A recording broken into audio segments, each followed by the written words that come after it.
శ్రీమాత్రే నమ. జయ గురు దత్తాత్రేయ నమ. ఈ వీడియోలో మనం గృహ నిర్మాణ విషయంలో, అలాగే మనం నివసిస్తున్నటువంటి గృహంలో బాత్రూములు ఎక్కడ ఉంటే బాగుంటుంది, ముఖ్యంగా మెట్ల కింద బాత్రూములు పెట్టడం వల్ల ఏమైనా లాభం ఉంటుందా, నష్టం ఉంటుందా అన్న విషయాన్ని మనం పరిశీలిద్దాం. ఈ వీడియోలో మనం నిర్మించుకున్న గృహం కానీ, అద్దెకున్న గృహం కానీ వాస్తుపరంగా మనం పరిశీలించాలంటే ముఖ్యంగా 3 విషయాలు ఆ గృహంలో పరిశీలించవలసి ఉంటుంది. ఒకటి, ఆ గృహానికి ఉన్నటువంటి గుమ్మాలు, రెండోది వంటగది, మూడవది టాయిలెట్స్.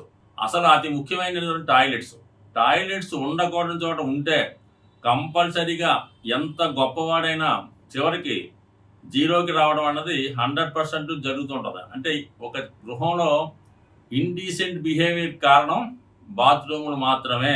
మిగతాది ఎక్కడ ఉన్నా పర్లేదు, కానీ బాత్రూములు ఉండకూడని చోట ఉంటే మాత్రం ఖచ్చితంగా ఆ ఇంట్లో ఉన్నటువంటి యజమానులు, పిల్లలు ఎందుకు పనికి రాకుండా వ్యసనాలకి బానిసై ఇబ్బంది పడే సూచనలు ఉంటాయి. చాలా జాగ్రత్తగా మనం పరిశీలిస్తాయి. అంటే ఇవి ఎప్పుడు ఎల్లప్పుడూ ఇక్కడ బాత్రూమ్ తప్పుగా ఉంటున్నంత మాత్రాన ఇది ఖచ్చితంగా జరుగుతుందని మాత్రం అనుకోవద్దు. ఎప్పుడు జరుగుతుంది? ఆ గృహంలో ఉన్నటువంటి వ్యక్తి యొక్క జాతకంలో ఆ బలం, జాతకుని యొక్క దశలు, జాతకుని యొక్క బలం, అలాగే ఆ యజమాని గారి బలం ఇవన్నీ ఉన్నప్పుడు కొంతకాలం పాటు గృహంలో ఉన్నటువంటి వాళ్ళు చాలా బాగుంటారు.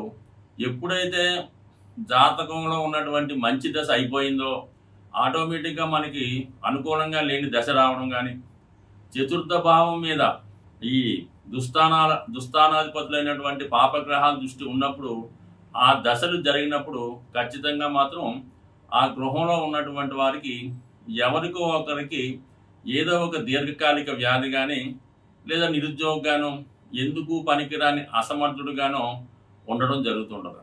చాలా కుటుంబాల్లో మనం పరిశీలించినప్పుడు ఆ గృహంలో ఉన్నటువంటి వాస్తు ప్రభావం ఆ ఇంట్లో ఒకరి మీద చాలా ఎక్కువగా ఉంటుంది, ఒకరి మీద అసలు ఉండదు.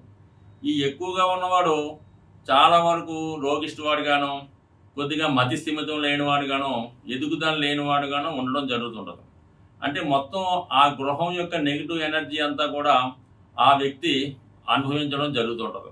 అతడు జీవించినంతకాలం కొరకు బాగానే వెళ్తుంటుంది. అతడు మరణించిన తర్వాత ఈ ప్రభావం ఆ గృహంలో ఇంకొకరి మీదకి రావడం కూడా జరుగుతుంటుంది.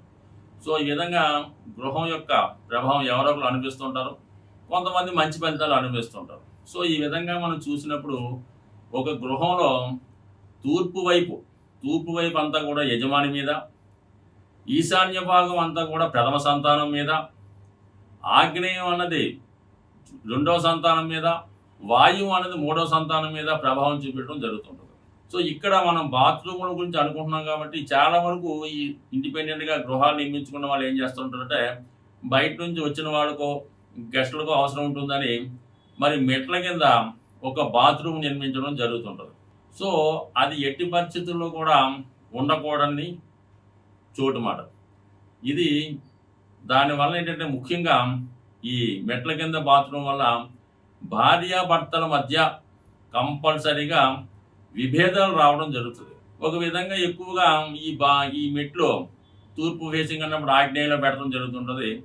ఆగ్నేయంలో ఈ బాత్రూమ్ ఆటోమేటిక్గా రావడం వలన ఆ కుటుంబంలో ఉన్నటువంటి స్త్రీల యొక్క ఆరోగ్యం మీద ప్రభావం చూపిస్తుంటుంది. ముఖ్యంగా గైనిక్ సంబంధించినటువంటివి, అంటే గర్భసంచికి సంబంధించినటువంటి ప్రాబ్లమ్స్ ఈ మెట్ల కింద బాత్రూంలో ఉన్న, ఆగ్నేయంలో బాత్రూమ్ ఉన్న జరిగే అవకాశం ఉంది. మరి ఎప్పుడైతే ఆ కుటుంబంలో ఈ స్త్రీకి ఇటువంటి గైనిక్ ప్రాబ్లం వచ్చిందో భార్యాభర్తల మధ్య ఫిజికల్గా ఉన్నటువంటి అట్రాక్షన్ తగ్గిపోయి చివరికి ఆ ఇంటి యజమాని వేరే స్త్రీని ఆశ్రయించడము, సెకండ్ ఫ్యామిలీ పెట్టడం కూడా జరుగుతుంటుంది. కాబట్టి ఎట్టి పరిస్థితుల్లో కూడా మెట్ల కింద బాత్రూమ్ కానీ, ఆగ్నేయంలో బాత్రూమ్ కానీ ఎట్టి పరిస్థితుల్లో కూడా ఉండకూడదు. మరీ ముఖ్యంగా తూర్పు వైపు, అంటే గృహంకి తూర్పు వైపు మొత్తం తూర్పు ఈశాన్యం నుంచి తూర్పు ఆగ్నేయం వరకు కూడా ఎక్కడా కూడా ఏ చోట కూడా 100% కూడా బాత్రూమ్ ఉండకూడదు. ఆ విధంగా ఉంటే కంపల్సరీగా ఆ ఇంటి యజమాని మీద ప్రభావం చూపుతుంది. యజమాని ఆరోగ్యం మీద రావచ్చు, లేదా అతని వృత్తి మీద రావచ్చు, లేదంటే అతని క్యారెక్టర్ మీద కూడా రావచ్చు. సో అందువల్ల తూర్పు మొత్తం నిషేధిద్దాం. అలాగే ఉత్తరం అనేది కుబేర స్థానం, అది ఆ కుటుంబంలో ఉన్నటువంటి స్త్రీల మీద ఎక్కువ ప్రభావం చూపిస్తుంటుంది ఉత్తర భాగం. అంటే ఉత్తర ఈశాన్యం నుంచి ఉత్తర వాయువు వరకు కూడా ఎట్టి పరిస్థితుల్లో కూడా మరి ఈ బాత్రూమ్ నిర్మాణం వల్ల ఆర్థిక పరమైనటువంటి పరిస్థితి కంపల్సరీగా ఇబ్బంది పెడుతుంది. ఉత్తరం వైపు బాత్రూమ్ అనేది ఆ ఇంట్లో ఉన్నటువంటి పిల్లలకి కానీ పెద్దవాళ్ళకి కానీ అవకాశాలు రావడం తగ్గిపోతాయి అన్నమాట. అంటే వాళ్ళు ఎంత బాగా చదువుకున్నా వాళ్ళు సరైన ఉద్యోగ అవకాశం రాకపోవడం, అలాగే వివాహాల విషయంలో సరైనటువంటి పెళ్లి సంబంధాలు రాకపోవడం, ఇది ఎక్కువగా ఉత్తరంలో ఉన్నటువంటి బాత్రూమ్ వల్ల రావడం జరుగుతుంటుంది.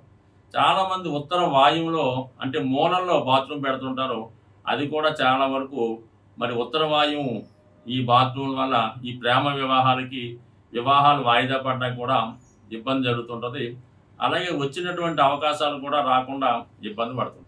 ఇక దక్షిణ భాగంలోను పడమర భాగంలోను వీలుని బట్టి అంటే కార్నర్స్ కాకుండా అంటే నైరుతి మూల కాకుండా ఉత్తర తూర్పులకు రాకుండా దక్షిణ భాగంలో పడమర భాగంలో ఇంచుమించుగా ఆ గృహ నిర్మాణాన్ని బట్టి అమరికను బట్టి కొద్దిగా మరి ఇంటి గర్భానికి కూడా ఏ విధంగా కూడా ఫోకస్ చేయకుండా, అలాగే మనం పెట్టినటువంటి బాత్రూంలో ఈ పూజ గదికి ఎదురుగా రాకుండా ఖచ్చితంగా మనగా ఆ బాత్రూమ్ యొక్క వెంటిలేషన్ బయటికి సులభంగా పోయే విధంగా దక్షిణ పడమరలో వాటి నిర్దేశించినటువంటి స్థానాల్లో ఏర్పరచుకోవడం వల్ల చాలా అనుకూలంగా ఉంటుంది. ఇక ప్రహరీ గోడకు బయట కూడా ఎట్టి పరిస్థితుల్లో కూడా ఉత్తరం వైపు కానీ తూర్పు వైపు కానీ ఉండకూడదు. ఉత్తరం వైపు పెట్టుకున్నప్పుడు ఉత్తర వాయువు భాగంలో మరి ఉత్తర వైపు ప్రహరీ గోడకు తగలకుండా, అలాగే మెయిన్ గృహానికి తగలకుండా, అంటే మెయిన్ గృహానికి ఉత్తరం యొక్క ప్రహరీ గోడకి మధ్యలో ఈ రెండింటికి టచ్ అవ్వకుండా మధ్యలో నిర్మాణం చేసుకోవచ్చు. ఈ విధంగా మూత లేకుండా అక్కడ నిర్మాణం చేసుకోవచ్చు. అలాగే ఎప్పుడు కూడా ఈ మెయిన్ గృహానికి టచ్ అవుతూ ఏ దిక్కులో కూడా బాత్రూమ్ నిర్మిస్తే అది ఆ భాగం పెంచినట్టు అవుతుంది. దానివల్ల ఆ ప్రాబ్లం స్టార్ట్ అవ్వడం జరుగుతుంది. సో అలాగే ఉత్తర ప్రహరీ గోడ మీద కానీ ఉత్తర ప్రహరీ గోడకి తగిలి కానీ తూర్పు ప్రహరీ గోడ మీద కానీ తూర్పు ప్రహరీ గోడకి ఆనించి కానీ ఎట్టి పరిస్థితుల్లో కూడా బాత్రూమ్లే కాదు ఏ విధమైన కట్టడాలు కూడా కట్టకుండా ఉండడం సాధ్యమైనంత వరకు శ్రేయస్కరంగా ఉంటుంది. ఏదైనా బాత్రూమ్ విషయంలో ఇంపార్టెంట్. అది మరి సిటీలో అయితే పర్లేదు, కానీ మరి బాత్రూమ్ నిర్మించుకున్నప్పుడు ఆ బాత్రూమ్ సంబంధించినటువంటి అంటే టాయిలెట్ సంబంధించినటువంటి సెప్టిక్ ట్యాంకులు కూడా మెయిన్గా ఉండడం జరుగుతుంటుంది.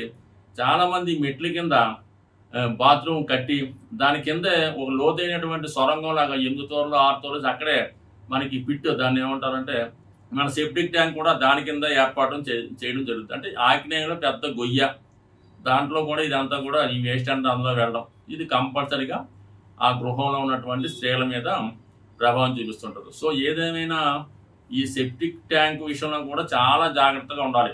ఎట్టి పరిస్థితుల్లో కూడా ఈ సెప్టిక్ ట్యాంక్ పైన క్లోజ్ చేస్తాం కదండి, భూమిలో ఉంటుంది కదా చాలా మంది అంటూ ఉంటారు.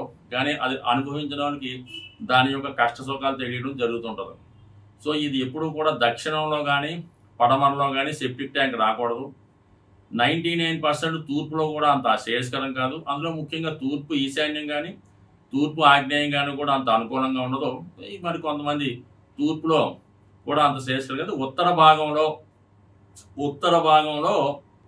ఉత్తర ఈశాన్యం విడిచిపెట్టి, అలాగే ఉత్తర వాయువు విడిచిపెట్టి, అంటే ఆ లెంత్ని అంటే ఉత్తర భాగాన్ని 9 భాగాలు చేస్తే 9 భాగాలు చేసినప్పుడు ఒక 3 భాగాలు ఈశాన్యం వైపు, ఒక 3 భాగాలు వాయువు వైపు వదిలేసి ఆ మధ్య భాగంలో మెయిన్ గుమ్మానికి ఎట్టి పరిస్థితుల్లో కూడా అంటే ఏ గుమ్మానికి ఎదురు రాకుండా ఆ సెంటర్ ప్రాంతంలో సెప్టిక్ ట్యాంక్ నిర్మాణం చేసుకోవాలి.